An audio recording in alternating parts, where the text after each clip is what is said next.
Aujourd'hui, on va à la rencontre de Monodora myristica, l'arbre qui fournit le pébé.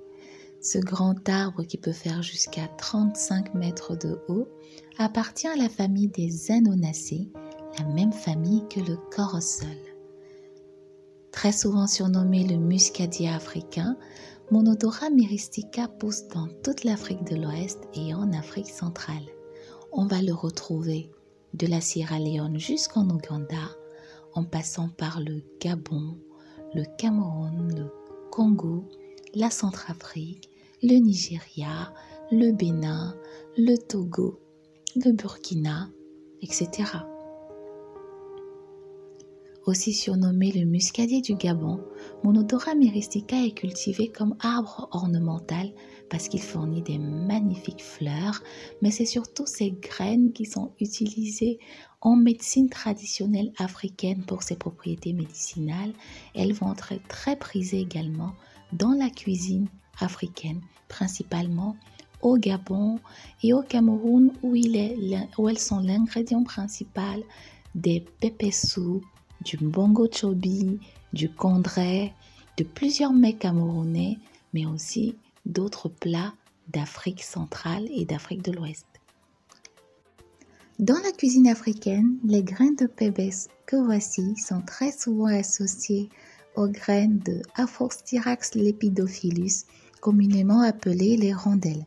Il n'est pas rare aussi de voir le pébé être associé à l'akpi, aux graines d'akpi, encore appelées ginseng. Pour me fournir de ces graines lorsque je suis en Europe, j'achète chez la marque The Sock, une marque tenue par un Camerounais qui commercialise des épices africaines. Bien sûr, si tu vis en Afrique, tu trouveras les graines de Monodora myristica, du pébé, sur les marchés en Afrique. Elles servent à aromatiser les sauces, les plats, à les assaisonner, à les parfumer, mais elles ont aussi beaucoup de propriétés médicinales, les graines de pébé. Elles sont rarement évoquées. Pourtant, dans la pharmacopée africaine, les graines de pébé vont être sollicitées pour soigner les maux de tête, les migraines, la fièvre, les parasites intestinaux, combattre la constipation, etc. En externe, on va l'utiliser par exemple pour combattre les poux. Donc n'hésite pas à l'associer à de l'huile de Nîmes et à de l'huile de coco par exemple pour réaliser une huile anti-poux.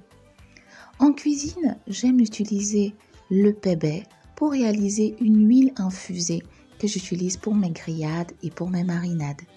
Tu trouveras la recette complète sur le blog labeautédanslassiette.com. N'hésite pas à me dire en commentaire comment sont utilisées les graines de pébé dans ton pays et partage avec nous une recette. Je te remercie d'avoir regardé la vidéo jusqu'au bout et je te dis à très bientôt sur Beauty Herbs.